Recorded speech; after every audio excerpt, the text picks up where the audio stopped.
Pernah suatu waktu Rasulullah SAW didatangi asyraf, delegasi dari beberapa negara yang ingin mengenal apa itu agama Islam.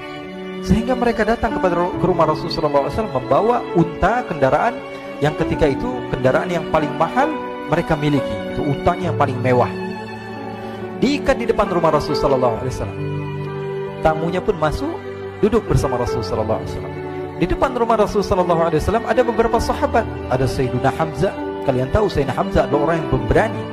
Ada Sayyiduna Umar. Kalian tahu Sayyidina Umar adalah orang yang pemberani. Ada Sayyiduna Ali bin Abi Thalib. Ada Sayyiduna Sa'ad bin Abi Waqqas. 4 sahabat ini lagi nongkrong gitu depan rumahnya Rasulullah SAW. Berjaga sebelum Allah Subhanahu wa taala turunkan ayat wallahu ya'simuka minan nas. Ketika mereka sedang asyik duduk, tiba-tiba Nuaiman datang. Ini Nuaiman kalau datang pasti bikin sesuatu yang aneh. Bahkan dikatakan tidaklah Rasulullah SAW dalam keadaan bersedih, kecuali Nuaiman datang Rasulullah akan tersenyum. Jadi sebagian sahabat itu senang kalau sudah Nuaiman datang, pasti Rasulullah bahagia. Tapi ketika itu Nuaiman datang, ingin duduk bareng-bareng Sayyidina Hamzah. Sayyidina Hamzah katakan kepada Nuaiman, bercanda begitu. Nuaiman, kamu lihat unta orang datang dari luar Arab ini. Lihat, kata Nuaiman, ini besar banget, ini badannya besar gitu. Dagingnya pasti banyak. Iya, ini kalau kita sate enak nih ntar malam. Kata Nuaiman. Kata Sayyidina Hamzah, apakah kamu berani? Kata Nuaiman, saya berani aja asal kalian gak bilang sama Rasulullah. Kata Sayyidina Hamzah, benar wahai Nuaiman, benar kan? Akhirnya Sayyidina Hamzah lupa masalah itu, cuma bercanda-bercanda saja. Sayyidina Hamzah lagi asik sama Sayyidina Umar, Sayyidina Ali. Tiba-tiba apa? Ternyata ketika dia melihat unta tersebut sudah pisah antara kepala sama badannya. Nuaiman mengatakan, wahai Hamzah, ini unta saya sudah potong, saya mau pergi sebentar. Kalau Rasulullah cari saya, tolong jangan beritahu di mana saya.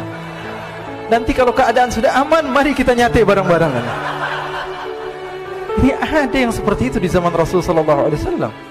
Maka dia pun berlari dan berlari mencari satu tempat supaya Rasulullah SAW dia selamat daripada Rasulullah SAW. Sehingga Sayyidina Hamzah bingung, ini kalau Rasulullah keluar gimana? Ada Hamzah Asadullah, ada Ali bin Abi Thalib, ada Umar, gak bisa jaga kendaraannya tamunya Rasulullah Sallallahu Alaihi Wasallam. Akhirnya benar apa yang terjadi, ikhwani. Rasulullah SAW tamunya mau pulang. Ketika dia buka pintu, tamu melihat apa? Untanya sudah begitu. Mereka teriak, wa naqatah, unta kami wahai Muhammad. Baru mau kenal Islam, unta kami, kendaraan kami sudah dibuang. Rasulullah SAW lihat Sayyidina Hamzah, lihat Sayyidina Ali. Mereka gak bisa ngomong, mereka hanya bilang apa? Nuaiman ya Rasulullah. Rasulullah perintahkan Sayyidina Umar, wahai Umar, sekarang kamu ambil uang, kemudian kamu gantikan, kemudian kamu berikan 2 kali lipat daripada harta unta ini, sehingga apa?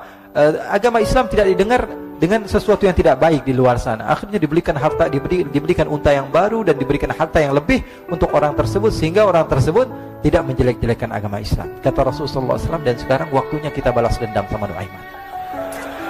Nuaiman ternyata berlari tempat yang jauh sampai hampir keluar dari kota Madinah. Dia dapatkan seorang sahabat Nabi yang hadir juga dalam peperangan Badar, namanya Al-Miqdad bin Al-Aswad. Siapa namanya? Al-Miqdad bin Al-Aswad ketika itu sedang menggali sumur. Ketika sedang menggali sumur, Nuaiman datang. Nuaiman katakan kepada Miqdad, wahai Miqdad, wahai sahabat Rasul, kamu orang yang hadir dalam peperangan Badar, kamu adalah orang yang hebat. Dipuji-puji sama Nuaiman. Ada maunya ini. Akhirnya dia bilang, wahai Miqdad, tolong saya. Kenapa wahai Nuaiman? Kamu ini kekasihnya Rasulullah, orang yang disayang sama Rasulullah. Kenapa? Saya ini sedang dikejar-kejar orang jahat. Tolong selamatkan saya. Saya pengen masuk ke dalam sumur, boleh atau tidak? Kata Miqdad, siapa yang mengejar kamu? Pokoknya saya dikejar sama orang-orang. Kamu mau atau tidak selamatkan saya? Ya sudah, selagi kamu itu adalah sahabat Nabi, silahkan kamu masuk. Masuk akhirnya Nuaiman ke dalam sumur tersebut. Lalu Nuaiman mengatakan, wahai Miqdad, dia keluar lagi. Nanti kalau ada yang cari saya, tolong jangan beritahu saya di dalam sumur ya. Kata Miqdad, baiklah. Kata Nuaiman, siapapun yang bertanya tentang saya, kamu tidak akan kasih tahu. Iya, kata. Walaupun Rasulullah yang tanya saya. Katanya, enggak mungkin Rasulullah datang ke tempat sejauh ini. Iya, walaupun Rasulullah. Akhirnya masuk Nuaiman. Setelah beberapa menit, Rasulullah dan rombongan benar datang. Miqdad bingung ini. Ini kenapa Rasulullah datang ke RW kami ini? Ada apa ini Rasulullah sampai sejauh ini? Ditanya, ya Rasulullah, ada apa ya Rasulullah? Kata Rasulullah, saya cari Nuaiman. Di mana Nuaiman? Inna lillah, kata Miqdad. Nggak dijawab ini Rasulullah. Kalau dijawab saya ingkar janji. Akhirnya apa dia katakan? Wahai Rasulullah, mata saya tidak memandang kepada Nuaiman, tapi tangannya nunjuk ke dalam sumur. Sahabat. Apa dia bilang? Mata saya tidak melihat kepada Nuaiman, tapi tangannya nunjuk ke sumur. Akhirnya dibuka sama Rasulullah, Nuaiman muncul. Kata Rasulullah, Nuaiman, kamu bikin malu saya, wahai Nuaiman. Ya Rasulullah, yang bersalah bukan saya, tapi orang yang mencari saya bersama kamu, ya Rasulullah. Akhirnya Rasulullah nengok, siapa? Ternyata Nuaiman sudah lari kabur. Sallu ala Nabi Muhammad. Kisah-kisah seperti ini sebenarnya banyak sekali, ya. Ini menunjukkan kepada kita bahwa kehidupan Rasulullah itu begitu indah. Rasulullah SAW, kalau kamu mau menjadi orang yang baik, contoh Rasulullah. Mau menjadi bapak yang baik, contoh Rasulullah. Mau menjadi pemimpin peperangan yang baik, Rasulullah. Mau menjadi murid yang terbaik, contoh Rasulullah. Bagaimana akhlak Rasulullah. Mau menjadi suami yang baik, contoh Rasulullah. Dalam segala hal, apapun itu, Rasulullah SAW adalah makhluk yang paling terbaik.